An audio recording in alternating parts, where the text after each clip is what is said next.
네, 최씨 가문의 연훈이 오늘도 변함없이 여러분께 인사드리겠습니다. 오늘 시사봉에서는 오국백가가 무르익고 오래갓 수확한 농산물로 조상에게 대접하고 가족 친지 모두 모여 한 해 농사 짓느라 고생했음을 서로 축하하며 격려한다는 의미의 추석. 설과는 달리 추석은 최소한 이 시기만큼은 그나마 먹을 것이 풍부해서 마음까지도 충만해지고 풍부해지기도 합니다. 그런데 이런 추석에도 친지와 함께 따뜻한 정을 나누는 한가위를 맞아도 가족 모두 모일 수 없는 국민들이 있습니다. 바로 이산가족들이지요. 광복을 맞이하고 기쁨도 잠시 남과 북이 나뉘어지고 한국전쟁으로 인해 수많은 국민들은 남과 북으로 갈라져 서로의 생사를 알지 못하고 아주 소수들만 그동안 이산가족 상봉이라는 행사를 통해 만났고 또다시 헤어졌습니다. 어찌 보면 더 아프고 환장할지도 모르는 일이지요.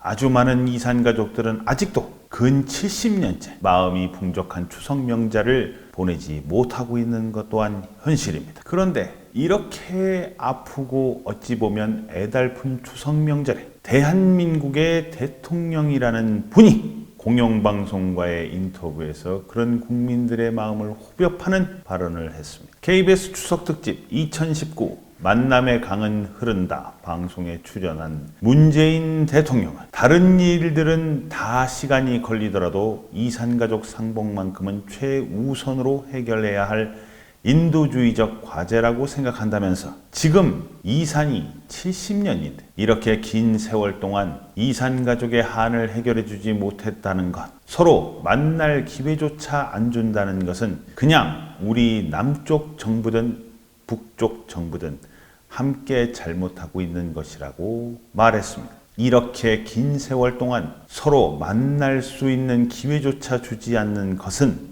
남쪽 정부든 북쪽 정부든 함께 잘못하고 있는 것이다. 와우, 와우, 와우. 브라보다, 브라보. 진짜 대단하다. 와. 대한민국의 대통령의 입에서 나온 소리 맞아? 와, 이거야. 대한민국, 국가보안법 폐지됐네. 아이고야. 자, 시사봉에서는 여기서 두 가지를 짚어볼까 합니다. 첫째, 남쪽, 북쪽 똑같이 잘못했다. 자, 적화 통일을 위해서 북한에서 쳐내려와서 발생한 한국전쟁. 이 한국전쟁을 통해서 수백만 명의 국민들이 죽었습니다. 이후 오만때만 사건, 사고를 일으키고 여러분도 아시다시피 도끼 만행 사건 등 그 예전부터 수많은 사건, 사고를 저지르고 지금도 통일이나 대화는 뒷전이 자신의 선점을 위해서 미사일 도발도 하고 핵 개발도 하고 있는 그런 일에 치중하면서 인권 존중은커녕 인권을 포기한 그런 북한과 우리 대한민국이 똑같이 잘못했다? 그동안 남북 이산가족의 상봉을 위해 우리는 얼마나 노력을 했습니까? 그때마다 거래 대상 삼아 정치적 밀당을 자행해 온 것이 우리 대한민국입니까? 아니면 북한입니까? 이런 비인도적이고 비열한 시도조차도 두둔하는 것은 이산가족을 두 번 울리는 것입니다. 둘째,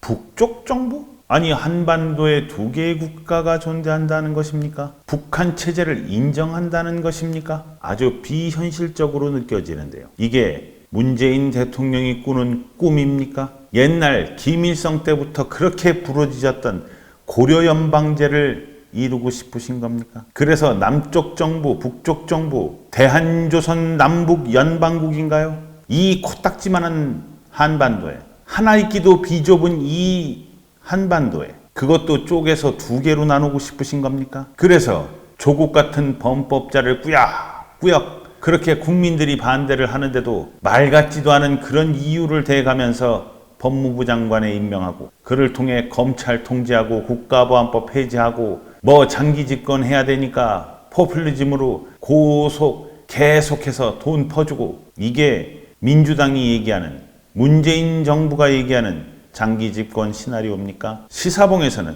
문재인 대통령님께 한 말씀 올리겠습니다. 문재인님, 당신은 지금 이 순간 대한민국의 대통령입니다. 유엔이 인정한 한반도의 유일한 합법정부 대한민국의 대통령인 것입니다. 국민이 당신에게 이렇게 존대를 하고 예의를 갖추는 것은 당신이 대한민국의 대통령이기 때문이고 그런 예의를 받기 위해서는 당신은 개인이 아니라 대통령으로서의 기본적인 책무를 다해야 하는 것입니다. 대한민국의 대통령에게는 사회주의나 공산주의 이런 거 절대 네버 용납되지 않습니다. 오로지 자유민주주의만이 용납이 되고 인식해야 합니다. 그리고 이 자유민주주의를 지키기 위해 당신은 하나뿐인 당신의 목숨까지도 바쳐야 하는 것입니다. 그게 대한민국의 대통령이란 자리입니다. 현직 대통령이 대통령직을 유지하면서 정책을 집행하고 비전을 이야기하는 대담에서 사상은 자유민주주의하고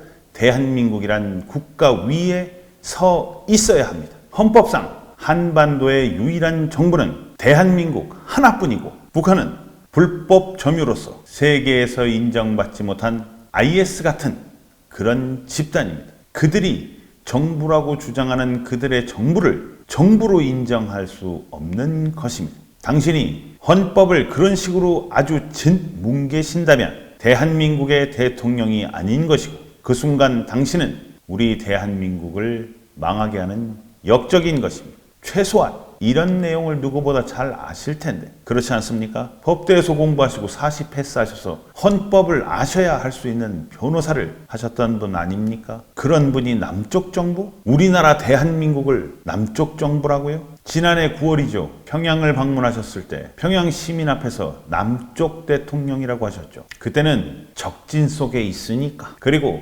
침묵을 도모하러 위해 간 것이니까 또 잘못 얘기했다가는 현장에서 죽을 수도 있으니까 워낙 북한 것들이 개 또라이 짓을 하니까 라고 이해를 했습니다. 속에서 천불이 나도 말입니다. 참았습니다. 그런데 아니 똥개도 지 집에서는 반을 접고 들어간다는데 우리 대한민국 수도 서울 그것도 수도 서울 한복판에서 대국민 집회도 아니고 꼴랑 방송사 몇몇 사람들과 이야기하는 자리에서 무슨 신변의 위협이나 꼭 그랬어야만 하는 이유가 과연 무엇인지 궁금합니다. 안 그래도 먹고 살기 힘들어 죽겠는데 안 그래도 국가 경제가 아주 그냥 같아가지고 열받아 죽겠는데 안 그래도 말도 안 되는 짓거리들을 하는 인간들이 하도 많아서 전라 열받는데 말이에요. 문재인 대통령님 자금의 대통령님의 행동과 언행은 과거 노무현 대통령이나 박근혜 대통령보다 더하다는 생각 안 드십니까? 훨씬 지금 문재인 대통령님보다도 훨씬 덜한 그 두 분의 지금 현재 작금의 모습이 어떠신지 누구보다 잘 알고 계시지 않습니까? 근데 과연 무슨 배짱으로 지금 이러시는지 참 알다가도 모르겠습니다. 그래서 계속 모를까 하는데 어떻게 생각하십니까? 오늘 시사봉